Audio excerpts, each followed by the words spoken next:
Hi guys, another day, another vlog. So for today's video, ito nga pala ang aming Christmas Eve.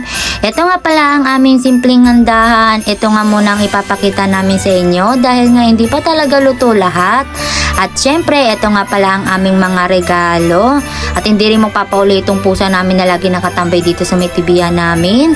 At syempre, meron din kami simpleng decoration dito. Hindi na nga siya ganong bongga dahil biglaan lang din naman yan. At ito nga pala yung mga tao dito sa amin. Hindi pa nga kami kumpleto dahil nga wala pa yung iba. At niluluto pa talaga dito ang iba naming handa. Medyo pahinga nga muna ako dito dahil nga gagaling ko lang ng trabaho at ginugulo pa ako dito ni Boy. At nagkakape nga ako dito. At syempre, hindi mawawala dito ang ating tugtugan. Ito na nga pala ang aming simpleng handa at nagsidatingan na nga. Ambagan nga pala kami ditong magkakapatid para lang mabuo itong aming handaan. Simple lang naman ang handa namin. Talagang natural lang na handaan. Hindi naman talaga siya gaanong bongga at nag-ambag-ambag lang talaga kami magkakapatid. At syempre, maya-maya ay mag-uumpisa na nga ang aming Christmas party. Kaya naman ito, at panoodin nyo at nagpalaro kami sa mga bata. Oh,